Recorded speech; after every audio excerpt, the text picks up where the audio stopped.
सो hi everyone, welcome unique message classes में। कैसे आपसे बढ़िया है ना। तो उम्मीद है कि आप लोग बहुत अच्छे होंगे। ठीक है, तो हम लोग आज की जो क्लास में बात करेंगे ह्यूमन एंड एनिमल फिजियोलॉजी के बारे में। ठीक है ना, ह्यूमन एंड एनिमल फिजियोलॉजी के बारे में बात करेंगे। इससे जितना भी क्वेश्चंस रिलेटेड आपको सीनेट एग्जाम में पूछा जाता है, सीपेट में पूछा जाता है, तो इन सभी के क्वेश्चंस को हम लोग आज की क्लास में डिस्कस करेंगे। ठीक है ना। चलिए, तो सबसे पहले बोलूँगा कि ये जो क्लास है आपके यूपी सीनेट और सीपेट एग्जाम के लिए सबसे इम्पोर्टेंट ये आपके टेस्ट सीरीज है।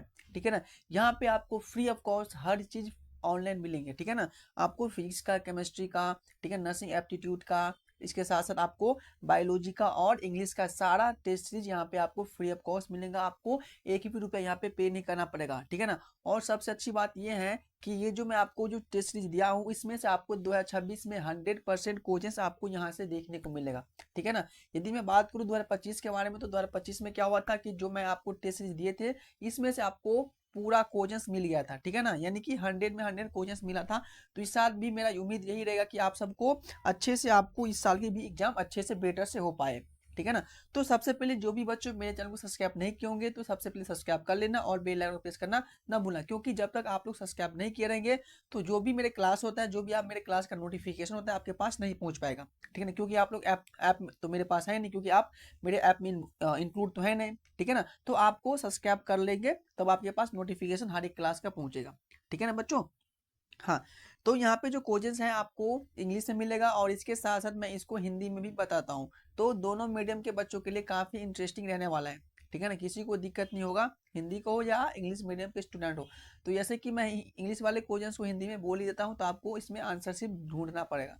ठीक है ना। चलिए, तो अपनी क्लास आज की स्टार्ट करता हूँ। ठीक है ना, तो आप सबके मोबाइल पे क्वेश्चंस आ गए होंगे। ठीक है ना, तो क्वेश्चंस को रीड करिए। फर्स्ट क्वेश्चन कह रहे हैं कि the basic unit of life is, बताओ। यानी कि सबसे बेसिक यूनिट हमारे लाइफ में सबसे बेसिक यूनिट क्या है। लाइफ का सबसे बेसिक यूनिट क्या होता है, बताओ। लाइफ का सबसे बेसिक, ये क्या हो गया इतना मोटा, जल्दी से बताइए कि लाइफ का सबसे बेसिक यूनिट क्या होता है। बताइए क्या होता है,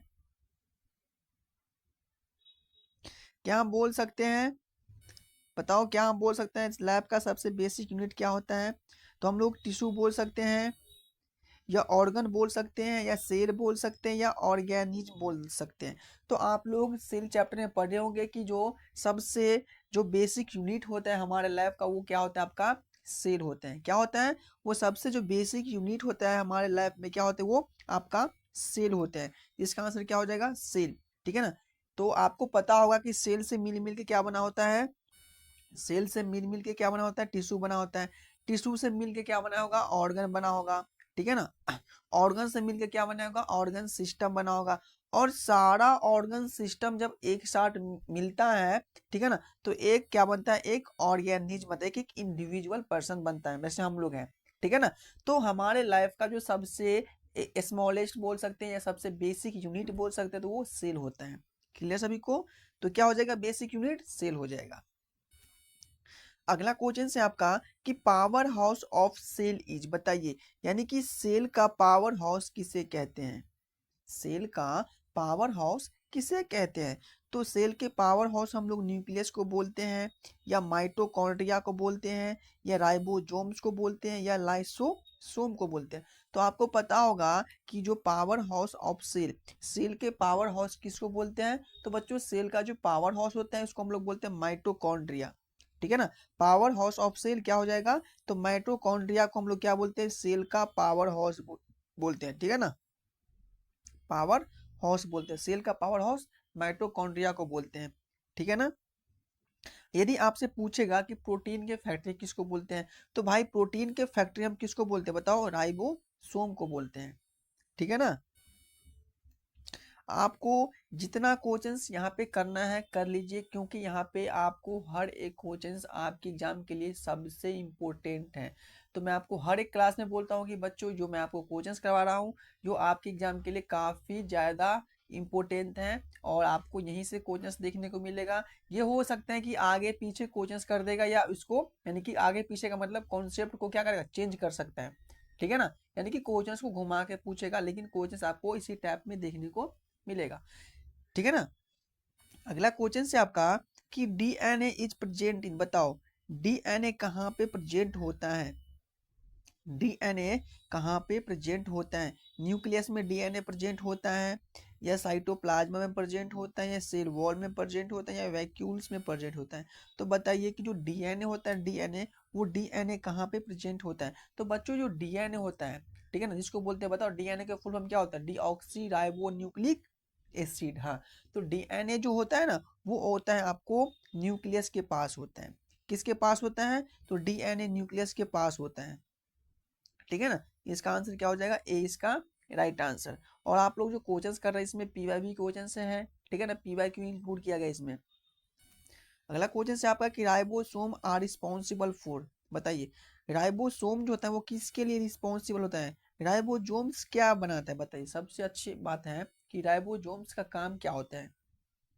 तो राइबोसोम का काम होता है रेस्पिरेशन में काम होता है, या प्रोटीन को सिंथेसाइसिस करने में काम होता है, या डाइजेशन में हेल्प करता है, या आपका फोटोसिंथेसिस में हेल्प करता है। तो बच्चों आपको पता होगा कि जो राइबोसोम जो होता है उसका काम होता है प्रोटीन का बनाना। क्या काम करता है राइबोसोम, तो राइबोसोम्स होता है वो प्रोटीन का फॉर्मेशन करता है। It is responsible for formation of proteins, यानी कि प्रोटीन के फैक्ट्री किसको बोलते हैं हम लोग, तो राइबोसोम को बोलते हैं, ठीक है ना। तो इसका आंसर क्या हो जाएगा, प्रोटीन का सिंथेसाइसिस कौन कर रहा है, तो राइबोसोम करता है। क्लियर सभी को।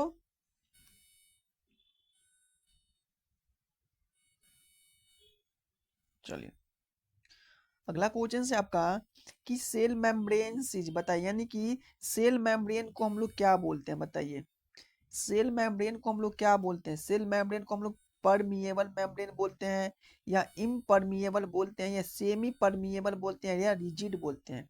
तो बताइए कि सेल मेम्ब्रेन्स को हम लोग क्या बोलते हैं, बताओ सेल मेम्ब्रेन को क्या बोलते हैं। तो भाई सेल मेम्ब्रेन को हम लोग प्लाज्मा मेम्ब्रेन के नाम से जानते हैं, ठीक है ना, और सेल मेम्ब्रेन्स के नाम से भी जानते हैं, ठीक है ना, सेल मेम्ब्रेन्स और प्लाज्मा मेम्ब्रेन्स। तो इसमें पता होगा कि जो आपके जो सेल मेम्ब्रेन जो होता है वो क्या होता है, आपका सेमी परमिएबल होता है। बताइए कि जो आपका सेल मेम्ब्रेन सेमी परमिएबल क्यों होता है। तो इसका इसलिए रीजन है कि जो भी हमारे सेल का न्यूट्रिशन चाहिए, जो हमारे सेल से एक्सक्रीटेड जो भी वेस्ट मटेरियल निकलने का काम करता है वो आपके सेल मेम्ब्रेन से ही निकलता है। यानी कि आदान प्रदान का जो काम हो रहा है, ठीक है ना, जो हमारे सेल को चाहिए, जो हमारे सेल से रिमूव हो रहा है, तो ये सब सेल मेम्ब्रेन के साथ हो रहा है, यानी कि ये सेमी परमिएबल होता है, ठीक है ना। तो सेल मेम्ब्रेन क्या हो जाएगा, आपका सेमी परमिएबल हो जाएगा, ठीक है ना। चलिए अगला क्वेश्चन से आपका कि lysozymes, lysosomes are known as, यानी कि लाइसोसोम को हम लोग किस क्या क्या बोलते हैं, बताओ लाइसोसोम को हम लोग किस के नाम से जानते हैं, किस नाम से जानते हैं। आप लोग को बहुत अच्छे से पता होगा कि लाइसोसोम को हम लोग किसके नाम से जानते हैं, लाइसोसोम का काम क्या होता है आप सबको पता होगा। बताइए क्या लाइसोसोम को हम लोग सुसाइड बैग के नाम से जानते हैं, बताइए क्या लाइसोसोम को हम लोग सुसाइड बैग के नाम से जानते हैं, या पावर हाउस के नाम से जानते हैं, या ब्रेन ऑफ सेल के नाम से जानते हैं, प्रोटीन फैक्ट्री के नाम से जानते हैं। तो सबसे पहले मैं यहाँ पे बताऊंगा कि जो प्रोटीन का फैक्ट्री हम लोग राइबोसोम्स को बोलते हैं, ठीक है ना। ब्रेन ऑफ सेल, सेल का ब्रेन हम किसको बोलते हैं, तो न्यूक्लियस को हम लोग सेल का ब्रेन बोलते हैं, ठीक है ना। पावर हाउस किसको बोलते हैं, तो पावर हाउस सेल का पावर हाउस जो होता है आपका कौन होता है, माइटोकॉन्ड्रिया होता है, ठीक है ना, माइटोकॉन्ड्रिया सेल का पावर हाउस होता है। लेकिन जो सुसाइड बैग होता है, सुसाइड बैग यानी कि लाइसोसोम को हम लोग सुसाइड बैग के नाम से जानते हैं। इसका जो लाइसोसोम आप लोग पढ़े होंगे मेरे चैप्टर में तो बहुत मजा आया होगा, ठीक है ना। उसका कहानी ही अजीब होता है, यानी कि ये जो होता है वो अपने भी मतलब खुद भी मरेगा और साथ साथ उसके साथ जो भी रहेगा सबको मार डालता है सेल में, ठीक है ना। तो सुसाइड बैग के नाम से जानते हैं, कि आत्महत्या की थैली के नाम से हम लोग किसको जानते हैं, तो लाइसोसोम को जानते हैं। ये क्वेश्चन पूछा गया है इसमें से, ठीक है ना, तो ध्यान रखना है। अगला क्वेश्चन से आया है कि प्रोकैरियोटिक सेल लैक्स, बताइए बताइए प्रोकैरियोटिक सेल लाइक, यानी कि जो प्रोकैरियोटिक सेल होता है उसमें इसमें से क्या चीज प्रेजेंट नहीं होता है, यानी कि प्रोकैरियोटिक सेल में किस चीज की कमी होता है, बताइए प्रोकैरियोटिक सेल में किसकी कमी होते हैं? तो फर्स्ट ऑप्शन है क्या प्रोकैरियोटिक सेल में राइबोसोम्स नहीं होते हैं, या सेल मेम्ब्रेन्स नहीं होते हैं, या ट्रू न्यूक्लियस नहीं होता है, या साइटोप्लाज्मा नहीं होता है। तो बच्चों जो प्रोकैरियोटिक सेल होते हैं ना उसके पास राइबोसोम्स, ठीक है ना, सेल मेम्ब्रेन्स और साइटोप्लाज्मा सब इसमें प्रेजेंट होता है, लेकिन जो इसके पास जो होता है ना ट्रू न्यूक्लियस प्रेजेंट नहीं होता है, ठीक है ना, सही न्यूक्लियस प्रेजेंट नहीं होता है किसके पास, प्रोकैरियोटिक सेल्स के पास इसका कमी होता है, इसलिए इसका क्या हो जाएगा right answer, C will be the right answer. Clear सभी को?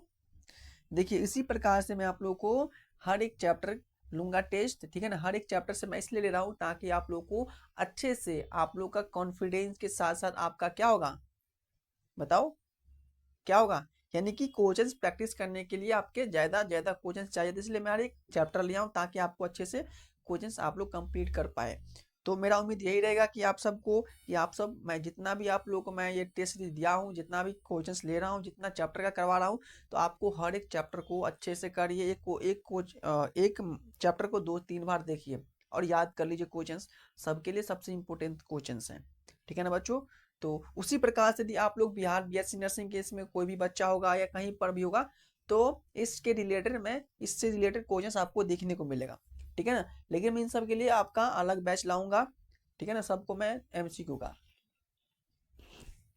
अगला क्वेश्चन से आपका कि diffusion is movement of molecules from, बताइए, यानी कि diffusion is movement from molecules, यानी कि डिफ्यूजन का जब प्रोसेस होता है तो उसमें मॉलिक्यूल्स का मूवमेंट कहाँ से कहाँ होता है, बताइए। डिफ्यूजन समझते हो ना, डिफ्यूजन, तो डिफ्यूजन के प्रोसेस में जो छोटा छोटा पार्टिकल्स होता है उसका जो मूवमेंट यानी कि वो कहाँ से कहाँ ट्रांसफर होता है, तो क्या लो टू हाई कंसंट्रेशन, यानी कि लो कंसंट्रेशन से वो हाई कंसंट्रेशन की तरफ ट्रांसफर हो रहा है, या हाई कंसंट्रेशन से लो, यानी कि या हाई से लेकर के या लो कंसंट्रेशन तक इसकी मूवमेंट हो रहा है, या इक्वल कंसंट्रेशन यानी कि दोनों बराबर, ठीक है ना, कि मूवमेंट है इसका, या रैंडम मूवमेंट यानी कि कहीं से कहीं, रैंडम मतलब कि किधर की तरफ कहीं भी इसका मूवमेंट होता है। तो बताइए कि जो डिफ्यूजन का जो प्रोसेस होता है उसमें मॉलिक्यूल्स का जो मूवमेंट होता है वो कहाँ से कहाँ होता है, तो भाई जो डिफ्यूजन का जो प्रोसेस होता है उसमें मॉलिक्यूल्स जो होता है आपका हाई कंसंट्रेशन से लो कंसंट्रेशन की तरफ उसमें मॉलिक्यूल्स का मूवमेंट होता है, क्या होता है, हाई कंसंट्रेशन से लो कंसंट्रेशन मॉलिक्यूल्स का मूवमेंट होता है, तो इसका आंसर क्या हो जाएगा, B will be the right answer. समझ आ रहा है ना सभी को क्वेश्चंस कैसे कैसे हैं, समझ आना चाहिए, आपको इसी टाइप्स के क्वेश्चंस आपको देखने को मिलेगा। ऑस्मोसिस अक्योर्स थ्रू, बताइए, ऑस्मोसिस अकॉर थ्रू, बताइए ऑस्मोसिस क्या होता है, क्या होता है ऑस्मोसिस, बताए ऑस्मोसिस अकॉर थ्रू। ऑस्मोसिस जो होता है वो कहाँ पे होता है, सेमी परमिएबल मेम्ब्रेन्स में होता है, या सेल वॉल्स में होता है, या साइटोप्लाज्मा में, या वैक्यूल्स में, तो बताइए कि ऑस्मोसिस का जो प्रोसेस होता है वो कहाँ पे होता है, तो भाई ऑस्मोसिस का जो प्रोसेस होता है वो आपका सेमी परमिएबल मेम्ब्रेन्स में होता है, यानी कि सेल मेम्ब्रेन्स में होता है, ठीक है ना, कहाँ पे होता है, तो ये आपका सेल मेम्ब्रेन्स को होता है।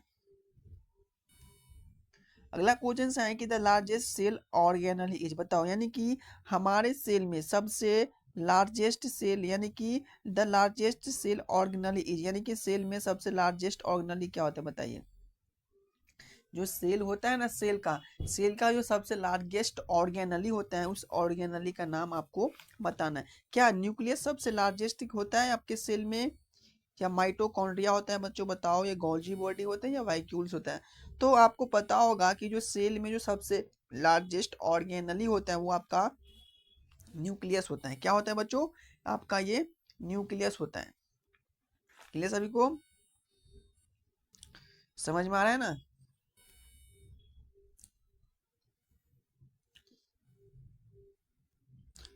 अरे इसमें तो आंसर दे दिया है, इसमें तो आंसर दे दिया है, कैसे क्वेश्चन है ये बना दिया, इसमें तो आंसर दे दिया, और अलग है क्या आंसर,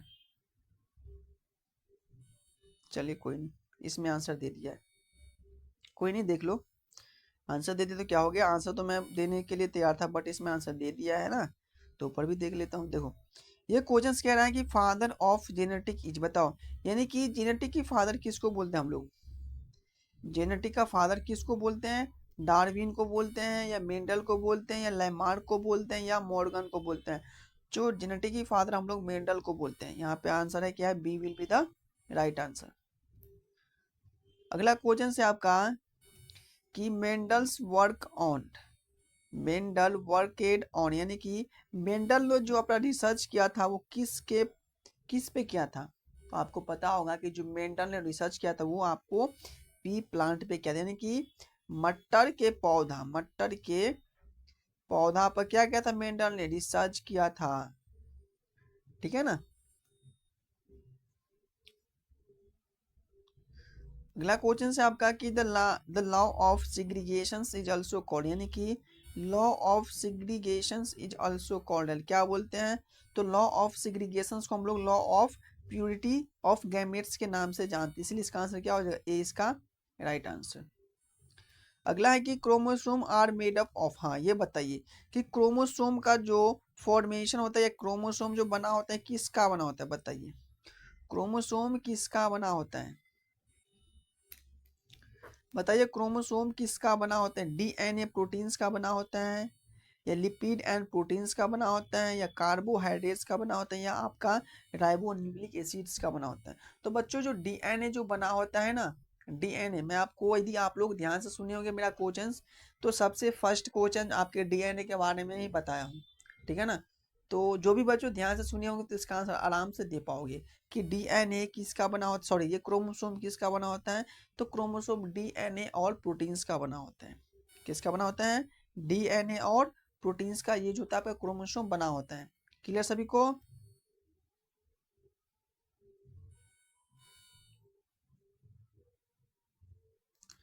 अगला क्वेश्चन है कि जीन्स इज लोकेटेड ऑन, यानी कि जो जीन होता है वो जीन का जो लोकेशन कहाँ होता है? बताओ, जीन कहाँ पे लोकेट होता है? जीन कहाँ पे लोकेटेड होते हैं? बताओ कहाँ पे होते हैं? राइबोसोम्स में लोकेटेड होता है, या क्रोमोसोम में लोकेटेड होता है, या लाइसोसोम में लोकेटेड होता है, या गोल्जी बॉडी में लोकेटेड होता है? तो बच्चों आपको पता होगा कि जो जीन जो प्रेजेंट होता है कहाँ पे होता है? क्रोमोसोम। क्रोमोसोम समझते हो ना, जैसे मेल का क्रोमोसोम क्या हो जाएगा? एक्स वाई, फीमेल का सेक्स क्रोमोसोम एक्स सेक्स होता है, ठीक है ना। तो जीन जो प्रेजेंट होता है ना वो आपके क्रोमोसोम में ही प्रेजेंट होता है। कहाँ पे होता है? वो आपके क्रोमोसोम में प्रेजेंट होता है, तो इसलिए इसका आंसर क्या हो जाएगा? B will be the right answer. समझ में आ गया ना? देखो बच्चों, आप सबको मैं जो क्लास करवाया हूँ ना सब आपको कंप्लीट करना है। मैं बार बार बोल रहा हूँ ताकि आप लोग को याद रहे, भूलना नहीं है, ठीक है ना। अगला क्वेश्चन है कि ह्यूमन क्रोमोसोम नंबर इज, बताओ ह्यूमन में क्रोमोसोम का नंबर बताइए कितना होता है? बताइए कितना होता है?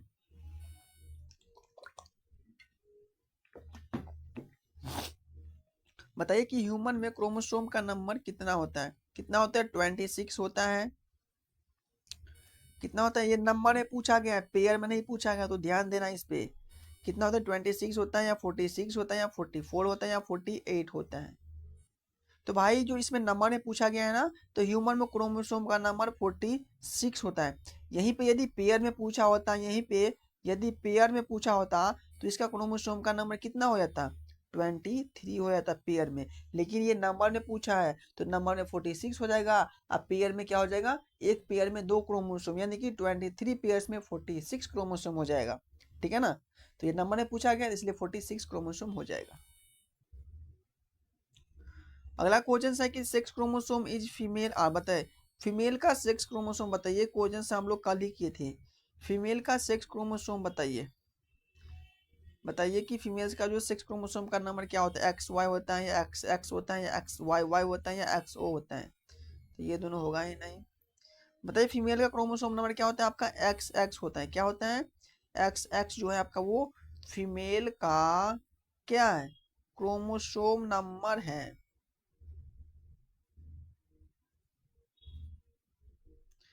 अगला क्वेश्चन है कि म्यूटेशन मीन्स, बताइए म्यूटेशंस के मतलब क्या होता है? म्यूटेशंस का मतलब क्या होता है?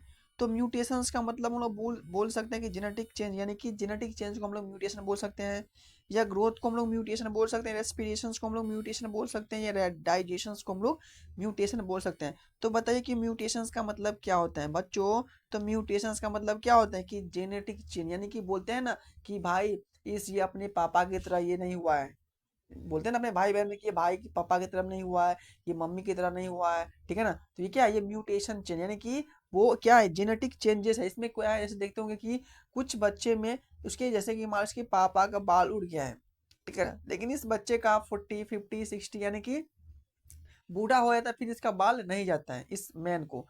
तो ये क्या है, म्यूटेशन चेंजिंग है। क्या है, ये चेंजिंग है। तो जो चेंज देखने को मिल रहा है इसके पेरेंट्स के, ठीक है ना, इसके पेरेंट्स के अपोजिट जो भी चेंज है उसको हम लोग क्या बोलते हैं, म्यूटेशन, यानी कि जेनेटिक चेंज जो भी दिखने को मिला उसको बोलते हैं हम लोग म्यूटेशन बोलते हैं, ठीक है ना। क्या बोलते हैं, म्यूटेशन बोलते हैं। अगला क्वेश्चन है कि क्रॉसिंग ओवर अक्योर्ड ड्यूरिंग, बताइए क्रॉसिंग ओवर अक्योरिंग, क्रॉसिंग ओवर किस फेज में आपको देखने को मिलेगा, क्रॉसिंग ओवर किस फेज में देखने को मिलेगा, प्रोफेज में, मेटाफेज में, टीलोफेज में, या एनाफेज में। तो बच्चों जो क्रॉसिंग ओवर होता है ना वो आपका प्रोफेज में होता है। किस में होता है, आपका प्रोफेज में क्या होता है, क्रॉसिंग ओवर देखने को मिलेगा। अगर है कि ब्लड ग्रुप डिस्कवर है, बहुत इजी क्वेश्चन है ये, क्वेश्चन आपका पूछा गया है। बताइए ब्लड ग्रुप का डिस्कवर किसने किया है, ब्लड ग्रुप का डिस्कवर मेंडल ने किया, या डार्विन ने किया, या लैंडस्टीनर ने किया, या वेस्टर ने किया है। तो बच्चों जो ब्लड ग्रुप का जो डिस्कवर किया वो आपका किसने किया है, लैंड स्टीनर ने किया है। किसने किया, कार्ल लैंड स्टीनर ने ब्लड ग्रुप का डिस्कवर किया है, ठीक है ना। कार्ल लैंड स्टीनर ने ब्लड ग्रुप का डिस्कवर किया था।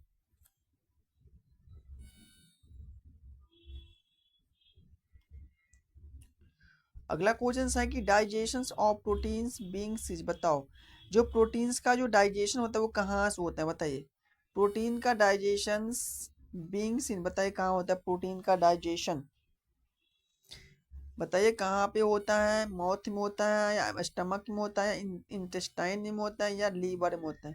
तो भाई जो प्रोटीन का जो डाइजेशन कर रहा है कौन करे, पेप्सिन करता है ना। हाँ, तो प्रोटीन का जो डाइजेशन हो रहा है आपका स्टमक में हो रहा है। कहाँ पे हो रहा है, स्टमक में हो रहा है, ठीक है ना।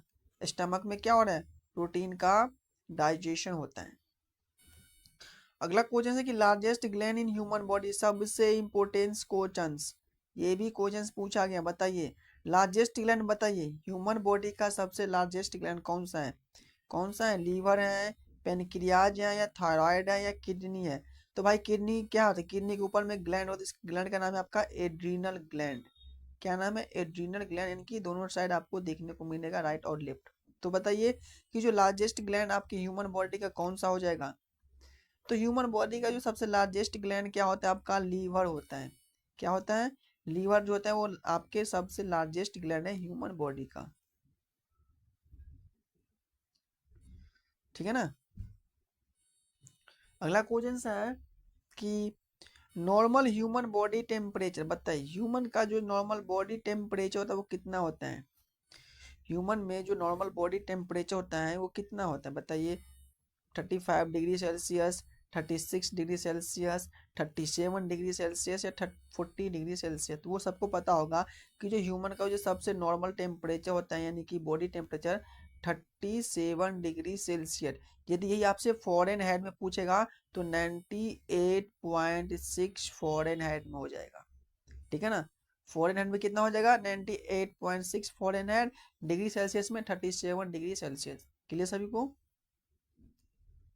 अगला है कि ऑक्सीजन इज ट्रांसपोर्टेड बाय, बताओ ऑक्सीजन का ट्रांसपोर्ट किसके द्वारा होता है, बताओ ऑक्सीजन का ट्रांसपोर्टेशन किसके थ्रू होता है, प्लाज्मा के थ्रू हो रहा है, या प्लेटलेट्स के, या हीमोग्लोबिन करता है, या डब्ल्यूबीसी। बताइए कि ऑक्सीजन का ट्रांसपोर्टेशन कौन कर रहा है।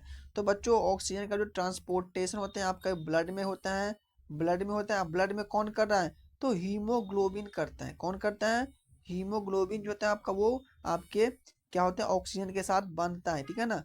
आपका ऑक्सीजन के साथ बाइंड होता है फिर इसका ट्रांसपोर्टेशन होता है। तो ब्लड में जो हो जाएगा आपका हीमोग्लोबिन ट्रांसपोर्टेशन करता है ऑक्सीजन को,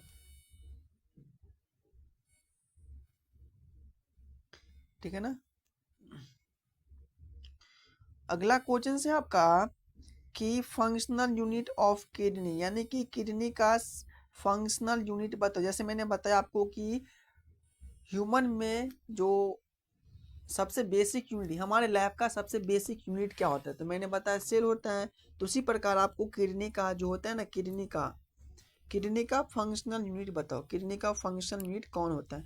तो किडनी का फंक्शनल यूनिट हम लोग न्यूरॉन को बोलेंगे, या नेफ्रॉन को बोलेंगे, एल्वियोलाई को बोलेंगे, विलियस को बोलेंगे। तो भाई न्यूरॉन जो था वो आपका ब्रेन में हो जाएगा, एल्वियोलाई आपके लंग्स में स्मॉलेस्ट सबसे पार्ट हो जाएगा, विलाई तो आपको माइक्रोविलाई समझते हो ना, वो सब होता है। लेकिन जो नेफ्रॉन होता है ना, नेफ्रॉन क्या है आपका किडनी का, क्या है बताओ, फंक्शनल यूनिट। यानी कि हमारा किडनी का जो फॉर्मेशन होता है 8 to 10 लाख नेफ्रॉन से मिल करके हमारे किडनी का क्या हो रहा है, फॉर्मेशन होता है। यानी कि हमारे किडनी में क्या इतना फिल्टर लगा हुआ है, छोटे छोटे। जो नेफ्रॉन का काम क्या होता है बताओ, नेफ्रॉन का काम हो रहा है हमारे बॉडी में, हमारे जो शरीर में है, ब्लड का क्या कर रहा है, फिल्ट्रेशन कर रहा है, वाटर का फिल्ट्रेशन कर रहा है, जो भी जो भी वेस्ट मटेरियल होता है उसको एक्सक्रीट करता है यूरिन के थ्रू। ठीक है ना, कौन कर रहा है, नेफ्रॉन करता है। अगला है हार्मोन इंसुलिन इज सिक्रीटेड। बहुत इजी क्वेश्चन है, बताओ। यानी कि जो हार्मोन है इंसुलिन वो कहाँ से सिक्रीट होता है, बताइए। लीवर से आपको सिक्रीट हो रहा है इंसुलिन, या पेनक्रियास से हो रहा है, या थायराइड से हो रहा है, पिट्यूटरी ग्लैंड से हो रहा है। तो आपको पता होगा कि लीवर से जो सिक्रीट होता है उसका नाम क्या होता है बताओ, बाइल। क्या होता है, बाइल जूस, जो कि जिसको बोलते हैं हम लोग पित्त, समझते हो ना, वो लीवर से सिक्रीटेड होता है। लेकिन इंसुलिन जो सिक्रीटेड होता है वो आपका होता है, कहाँ से होता है बताओ, पेनक्रियास से इंसुलिन रिलीज होता है। ठीक है ना, इससे इंसुलिन से और हार्मोन रिलीज होता है, इसका नाम क्या होता है, लेट। यानी कि ट्रिक है लेट। एल से लैपेज, ए से एमाइलेज और टी से ट्रिप्सिन हो जाएगा। एल से लैपेज, ए से एमाइलेज और टी से ट्रिप्सिन हो जाएगा, वो सब पेनक्रियास होता है। थायराइड से आपको थायरोक्सिन नामक हार्मोन रिलीज होता है। पिट्यूटरी ग्लैंड से, पिट्यूटरी ग्लैंड में दो पार्ट में भागा गया, एंटीरियर पिट्यूटरी और पोस्टीरियर पिट्यूटरी। एंटीरियर से आपका हो जाएगा L H H, F H H, G N H H, R, और बताओ एस टी एच एच। ठीक है ना, और जो आपका पोस्टीरियर से दो ही टाइप्स का हार्मोन हो गया, एक हो जाएगा ऑक्सीटोसिन और एक हो जाएगा आपका एडीएच। एडीएच मतलब होता है, बताओ बताओ एडीएच का काम क्या होता है, वो वाटर को बैलेंस करने का काम करता है, एडी डाययूरेटिक हार्मोन्स। अगला क्वेश्चन से है कि विटामिन डी डिफिशियंसी कॉजेस बताओ। यानी कि विटामिन डी की कमी से कौन सी बीमारी हो सकता है, बताओ। विटामिन डी की कमी से कौन सी बीमारी हो सकता है। स्कर भी विटामिन डी की डिफिशियंसी से हो जाएगा, बताओ, या डिकेटस हो जाएगा, या बेरी बेरी हो जाएगा, या नाइट ब्लाइंडनेस हो जाएगा। तो बच्चों नाइट ब्लाइंडनेस किससे होगा, विटामिन ए की डिफिशियंसी से हो जाएगा। ठीक है ना, विटामिन बी की डिफिशियंसी से बेरी बेरी हो जाएगा, बताओ। स्कर सी से हो जाएगा। यानी कि विटामिन डी की डिफिशियंसी से आपको डिकेटस हो जाएगा। क्या हो जाएगा, डिकेटस नामक बीमारी विटामिन डी की कमी से हो जाता है। अगला है कि largest bone in human body. बहुत ही इंपॉर्टेंट क्वेश्चन है ये, क्वेश्चन पूछा गया, बताए कि लार्जेस्ट बोन ह्यूमन बॉडी का कौन सा है। तो फीमर है, या टिबिया है, या ह्यूमरस है, या रेडियस है, बताइए। तो ह्यूमरस और रेडियस ये आपका हैंड का पार्ट हो जाएगा। ठीक है ना, फीमर और टिबिया ये आपका फुट का पार्ट हो जाएगा। तो बताइए कि जो आपका फीमर हो जाएगा, टिबिया। तो बच्चों सबको पता होगा कि जो फीमर क्या होता है, सबसे लार्जेस्ट बोन होता है ह्यूमन बॉडी का। ठीक है ना, सबसे लार्जेस्ट बोन ह्यूमन बॉडी का कौन हो जाएगा, फीमर हो जाएगा। ठीक है ना। अगला क्वेश्चन है कि heart has how many chambers. यानी कि हार्ट में कितना चैम्बर प्रेजेंट होता है, बताओ। हमारे जो हार्ट है, हमारे जो हृदय है, उसमें कितना चेम्बर प्रेजेंट है, 2 चेम्बर, 3 चेम्बर, 4 चेम्बर, या 5 चेम्बर।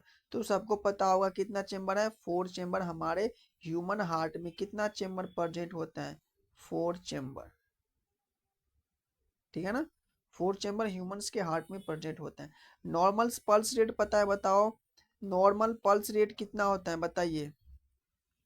नॉर्मल पल्स रेट कितना होता है, 60 to 100 beat per minute, 20 to 40 पर मिनट, 120 पर मिनट, 150 पर मिनट। तो बच्चों जो नॉर्मल पल्स रेट होता है आपका 60 to 100 पर मिनट होता है। कितना होता है, 60 to 100 पर मिनट। यदि मैं मिनिमम में बात करूँ तो 60 to 80 पर मिनट हो जाएगा। ठीक है ना, तो इसमें ऑप्शन है 60-100, तो 60-100 पर मिनट आपका पल्स रेट होता है।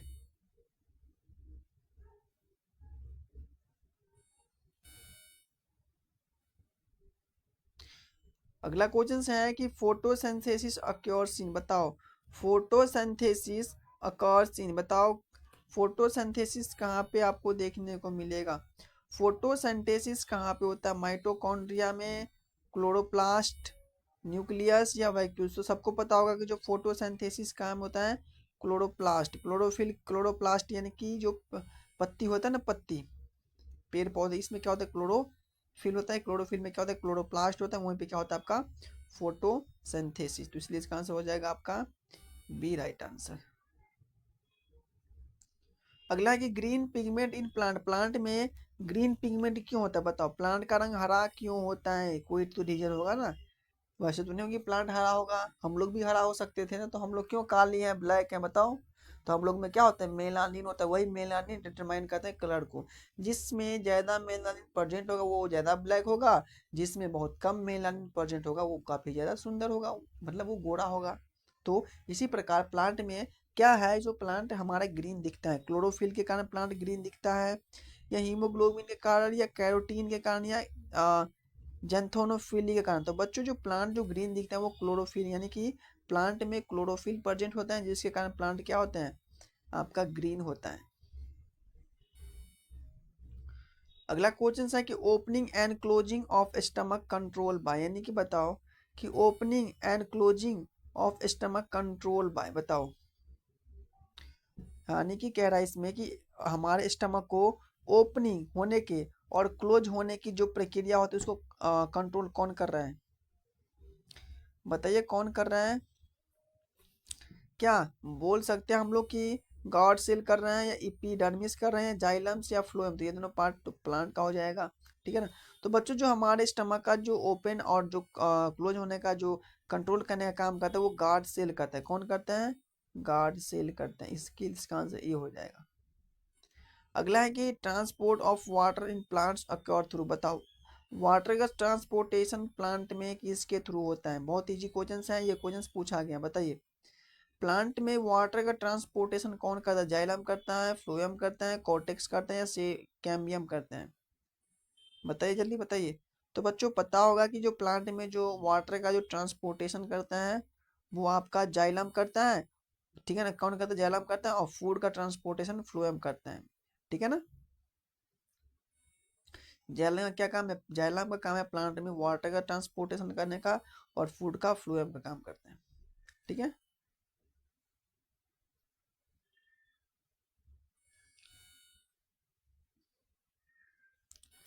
अगला क्वेश्चन है कि फूड ट्रांसपोर्टेशन इन प्लांट में, अभी बताया कि प्लांट में यानी कि प्लांट में फूड का ट्रांसपोर्टेशन कौन करता है, तो फूड प्लांट में जो फूड का ट्रांसपोर्टेशन फ्लोएम करता है, ठीक है ना।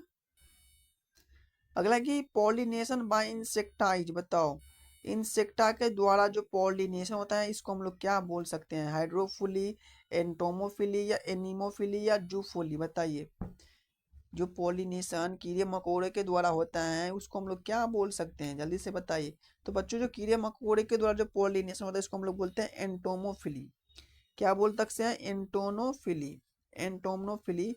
और हाइड्रोफिली किसको बोलेंगे, जो वाटर के थ्रू होगा, ठीक है ना।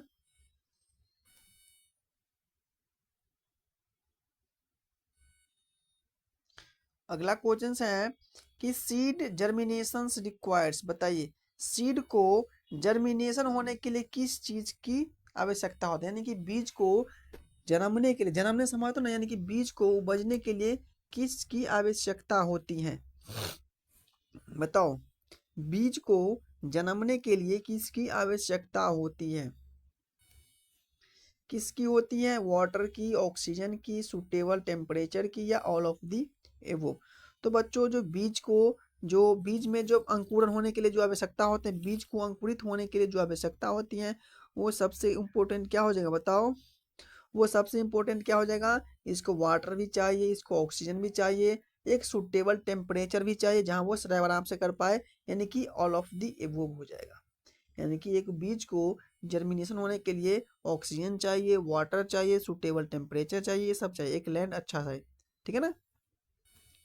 अगला क्वेश्चन है कि plant hormone responsible for growth, बताओ प्लांट में ऐसा कौन सा हार्मोन है जो प्लांट को ग्रोथ के लिए रिस्पॉन्सिबल होता है, बताओ प्लांट में ऐसा कौन सा हार्मोन्स होता है जो प्लांट को ग्रोथ के लिए रिस्पॉन्सिबल होता है। तो ऑक्सीजन हम बोल सकते हैं, या इंसुलिन बोल सकते हैं, या एड्रेनालिन बोल सकते हैं, थायरोक्सिन। भाई ये तीनों हार्मोन जो है ना हमारे शरीर का है, ठीक है ना। जो ऑक्सीजन होता है ना, ऑक्सीजन वही ऑक्सीजन का काम क्या होता है, वो प्लांट में डेवलपमेंट के लिए काम कौन हो जाएगा, ऑक्सीजन हो जाएगा। अगला क्वेश्चन से आप कहा कि वीट बिलोंग टू फैमिली, यानी कि वीट जो होता है वो किस फैमिली से बिलोंग करते हैं, बताओ वीट किस फैमिली से बिलोंग करता है, फेवेसिए से, पोएसिए से, सोलेनेसिए से, या रोजेसिए से। वीट किस फैमिली से बिलोंग करता है। तो बच्चों वीट जो होता है ना, वीट वो वीट जो होता है आपका क्या होता है, पोएसिए फैमिली से बिलोंग करते हैं। किस फैमिली से, तो पोएसिए फैमिली से वीट बिलोंग करता है। नेक्स्ट है राइस इज, बताओ राइस क्या है, राइस सीरियल्स हैं, पल्स हैं, ऑयल सीड हैं, या फाइबर्स क्रॉप्स हैं। तो बच्चों राइस जो होता है, राइस राइस क्या है आपका, तो राइस सीरियल्स होता है। क्या होता है, राइस सीरियल्स होता है।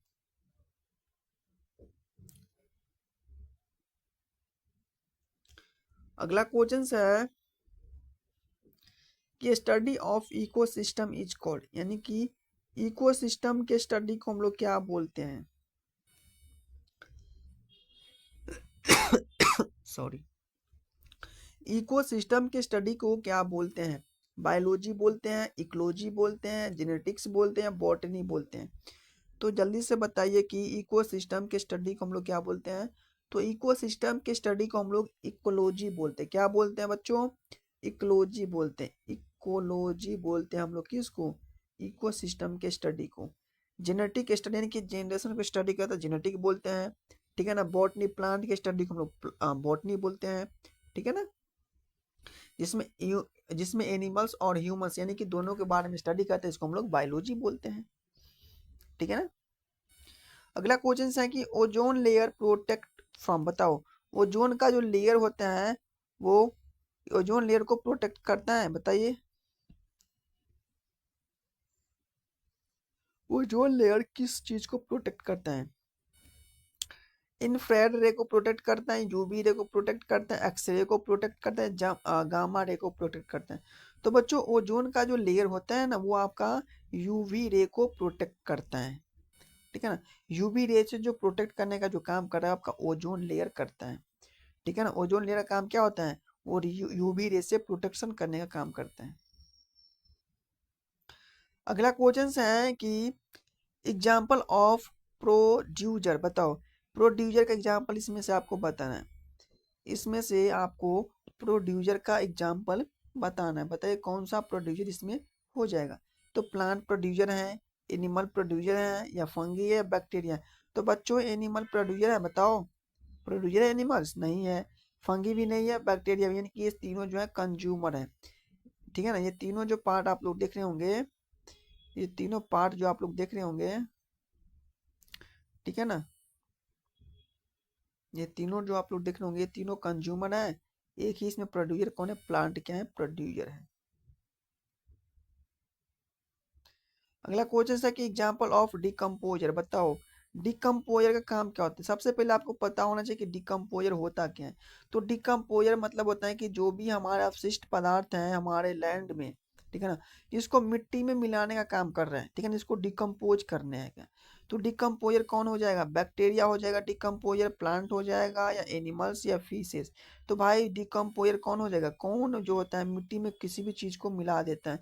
तो भाई बैक्टीरिया, हमारे मिट्टी में ऐसा बैक्टीरिया होता है जो भी हमारे लैंड पे छोड़ दोगे साल भर के लिए वो इसको मिट्टी में मिला के खाक कर देगा। ये कौन होता है, बैक्टीरिया होते हैं, ठीक है ना।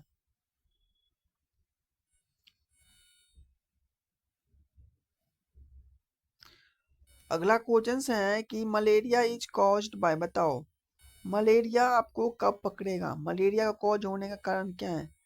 क्या वायरस से मलेरिया हो सकता है, बैक्टीरिया से होगा, या प्रोटोजोआ से हो जाएगा, फंगी से हो जाएगा। तो बच्चों बताओ कि मलेरिया आपको कैसे पकड़ सकता है।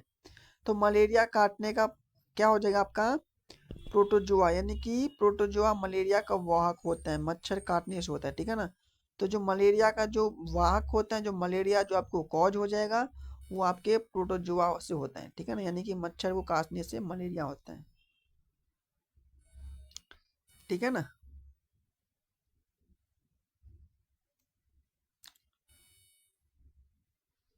अगला क्वेश्चन है,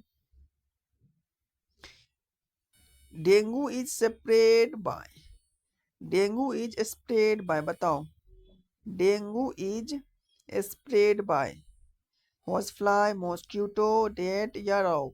तो डेंगू जो होता है आपका, ये मॉस्क्यूटो होता है, ठीक है ना। डेंगू को जो स्प्रेड करते हैं हम लोग मॉस्क्यूटो के द्वारा करते हैं। अगला क्वेश्चन है आपका, एड्स इज कॉज्ड बाय, बताओ, एड्स कैसे पकड़ सकता है, एड्स का कॉज होने की रीजन बताइए, एड्स की कॉज होने की रीजन बताइए। क्या बैक्टीरिया से एड्स हो जाएगा, वायरस से हो जाएगा, फंगिस हो जाएगा, प्रोटोजोआ से एड्स हो सकता है। तो बच्चों, एड्स एक वायरस होता है, ठीक है ना, एक्वायर्ड इम्यूनो डिफिशियंसी सिंड्रोम इसका फुल फॉर्म होता है। तो एड्स जो पकड़ेगा एक वायरस होता है जिससे एड्स पकड़ लेगा, ठीक है ना। आपको पता होगा कि आप सब देखते होंगे समाज में कि जिसको एड्स पकड़ लेता है उसको बहुत बुरी नजर से देखता है, लेकिन ऐसा कोई बात नहीं है कि ये गंदा काम करेगा तभी इसको एड्स पकड़ सकता है, ठीक है ना। ऐसा कुछ नहीं है। आप इसके शरीर में कहीं से भी ब्लड का ट्रांसपोर्टेशन हो जाए जो एड्स वाले पेशेंट का, तो इसको एड्स पकड़ सकते हैं, कट करके या सेविंग बनाते समय या किसी भी इंजेक्ट, यानी कि जो एड्स वाले पर्सन को जो इंजेक्शन लगाया उसी इंजेक्शन को उसने भी इसको इसी नीडल से लगा दे तो इसको एड्स पकड़ सकते हैं, ठीक है ना। तो ऐसा कुछ नहीं है कि एड्स एड्स यदि मान लो कि जो एड्स पेशेंट है उसके साथ आप लोग बैठ के भी खा सकते हो, ऐसा कुछ नहीं है। जब तक इसका ब्लड, जो एड्स वाले पेशेंट है उसका ब्लड जब तक एक नॉर्मल वाले पर्सन्स के ब्लड में जब तक ट्रांसपोर्टेशन नहीं होगा तब तक इसको एड्स नहीं पकड़ेगा। जब उसके ब्लड में ट्रांसपोर्टेशन हो गया तो इसको एड्स पकड़ सकते हैं। तो ब्लड का ट्रांसपोर्टेशन होने का बहुत सारा रीजन हो सकते हैं, ठीक है ना। अगला क्वेश्चन है कि वैक्सीन्स प्रोवाइड, बताओ, वैक्सीन्स किस चीज को प्रोवाइड करता है, वैक्सीन का काम क्या होता है बताइए। वैक्सीन का काम होता है इम्यूनिटी प्रोवाइड करना है डिजीज को, इन्फेक्शन या फीवर। तो आप सबको पता होगा कि वैक्सीन का काम होता है कि हमारे इम्यूनिटी को बूस्ट करने का काम करता है, ठीक है ना। हमारे इम्यून सिस्टम को स्ट्रांग बनाने का काम कौन कर रहा है, वैक्सीन कर रहा है। और वैक्सीन से क्या हो रहा है, हमारे जो शरीर में इंजेक्ट कर रहा है डिफरेंट डिफरेंट टाइप्स का वैक्सीनेशन, जो हमारे शरीर में किसी भी बाहर फॉरेन पार्टिकल्स या किसी भी टाइप्स का जो वायरस हमारे शरीर में इंजेक्ट करेगा तो उससे वो क्या करेगा, फाइट करने का काम कौन करेगा, इम्यून सिस्टम करेगा। जब तक आपका इम्यूनिटी स्ट्रांग होगा नहीं तब तक कैसे करेगा, तो इम्यूनिटी को बूस्टर बनाने का काम करता है। अगला क्वेश्चन है आपका कि बैलेंस बैलेंस डाइट कॉन्टेन, बताओ, balance diet contain, balance diet इसमें से आपको कौन कौन दिख रहा है, कार्बोहाइड्रेट, प्रोटीन और विटामिन। और तो भाई बैलेंस डाइट इसमें सभी हो जाएगा, ऑल ऑफ दी एबव। बहुत सिंपल क्वेश्चन है। अगला क्वेश्चन है study of heredity and variation, बताइए, हम लोग जो स्टडी करते हैं हेरिडिटी एंड वेरिएशंस के बारे में, तो इसकी स्टडी को हम लोग क्या बोल सकते हैं, क्या बोलते हैं बताओ। इकोलॉजी बोलते हैं तो इकोलॉजी हम लोग इकोसिस्टम के स्टडी को बोलते हैं। क्या जेनेटिक बोलते हैं, जेनेटिक हम लोग जेनेटिक्स के बारे में स्टडी करते हैं। एनाटॉमी बोलते हैं तो एनाटॉमी हम किसको बोलेंगे बताओ, जो हम लोग ह्यूमंस के शरीर का जो भी ऑर्गन्स के बारे में स्टडी करते हैं कट करके, इसको हम लोग एनाटॉमी बोलते हैं। बॉटनी जो प्लांट के स्टडी करते हैं तो हम लोग बॉटनी बोलते हैं। तो बताइए क्या हम बोलेंगे, स्टडी ऑफ हेरिडिटी। तो भाई हेरिडिटी का मतलब क्या होता है, जीन से रिलेटेड, यानी कि जेनेटिक हो जाएगा। यानी कि हम लोग हेरिडिटी वेरिएशंस किसको बोलेंगे, study of heredity variation gene के बारे में, ठीक है ना। तो इसका आंसर क्या हो जाएगा, B will be the right answer. आप लोग को पता नहीं क्या दिमाग में पड़ा, अभी तक समझ नहीं आया, समझ में आ गया ना सभी बच्चे को। चलिए, तो आपको आज जो हो गया कंप्लीट हो गया है, जो कि ह्यूमन एंड एनिमल का जो फिजियोलॉजी था, जो आपके एग्जाम के लिए रिलेबल था, जो क्वेश्चंस आप सबको चाहिए मैं आपको आज ऑलरेडी करवा दिया, ठीक है ना। उसी प्रकार से मैं आप लोगों को respirator, female reproductive system, circulatory system, endocrine system, ठीक है ना, सेल, इन सब का क्वेश्चंस ऑलरेडी मैं करा चुका हूँ। और आपको हर एक क्लास में आपको 50 क्वेश्चंस देखने को मिलेगा, यानी कि 50 क्वेश्चंस। और इस 50 क्वेश्चंस में से आपका 20, किसी में 15 हो जाएगा, किसी में 21 हो जाएगा, यानी कि ये PYQ हो जाएगा। उसके साथ आपका 20 जो आपका MCQ रहता है। तो आपको यही क्वेश्चंस आपको 2026 में आपको एग्जाम में देखने को मिलेगा। तो मैं आपसे वही रिक्वेस्ट करूंगा कि जो भी बच्चों अभी तक मेरे क्लास में जुड़े नहीं है तो जल्दी से जुड़ जाइए। कैसे जुड़ना होगा, तो आपको चैनल को सब्सक्राइब करना पड़ेगा, क्योंकि मैं तो कोई प्लेटफॉर्म से पढ़ा नहीं रहा हूँ, क्योंकि मेरे पास कोई ऐप तो नहीं है ना। ऐप तो रहेगा तो आप लोग को इसमें पैसा डालना पड़ेगा, ठीक है ना। तो आप लोगों के पास ऑलरेडी नोटिफिकेशन पहुंच जाएगा। तो ये तो नहीं है ऐप आपके पास तो मेरा यूट्यूब चैनल के साथ आप लोग पढ़ रहे हैं, तो आपको सब्सक्राइब कर लोगे ना। तो सब्सक्राइब करने से क्या होगा कि आप जब भी मेरा क्लास होगा तो आपके पास नोटिफिकेशन पहुंच जाएगा। ये होता है बेनिफिट। तो मैं यही बोलूँगा आप सबको। और रही आपका मन, आप लोग को पढ़ना है पढ़िए, नहीं पढ़ना है नहीं पढ़िए। मैं तो आपसे यही बोलूँगा कि आप लोग को जितना कोचिंग लगाते लगा लीजिए, क्योंकि जितना कोचिंग लगाओगे उतना फ़ायदा आप सबको ही होगा, ठीक है ना। मैं एज ए नर्स बता रहा हूँ, मैं भी एक नर्स हूँ, मैं भी एग्जाम क्वालिफाई करके मैं भी एक नर्स बना हूँ, तभी मैं आप सबको बता रहा हूँ। ये नहीं कि मैं हवाई में वाले बात कर रहा हूँ, ठीक है ना। तो यही एक रिक्वेस्ट रहेगा कि आप सबको भी अच्छे से तैयारी हो जाए। गरीब स्टूडेंट को काफ़ी फायदा रहने वाला है, ठीक है ना। यही आपका टेस्ट सीरीज दूसरे प्लेटफॉर्म में मिलेगा, बट इसका पैसा लेगा। ये या मैं आपका फ्री ऑफ कॉस्ट करवा रहा हूँ। तो इसमें दोनों में डिफरेंसेस कुछ नहीं है, बट डिफरेंस यही है कि यहाँ पे आपको पैसा पे करना पड़ रहा है, यहाँ पे आपको फ्री मिल रहा है। तो फ्री वाला चीज़ आपको चाहिए नहीं, पैसा वाला चाहिए, यही है ना। चलिए कोई नहीं। तो बच्चों आज आपका हो गया है ह्यूमन एंड एनिमल का फिजियोलॉजी कंप्लीट हो गया है। तो हम लोग अब अगली क्लास में बात करेंगे, अगली क्लास में आप सबसे मिलेंगे। तब तक के लिए bye bye, tata, take care, अच्छे से पढ़ते रहना है, ठीक है ना। और सब्सक्राइब कर देना और एक लाइक कर देना है।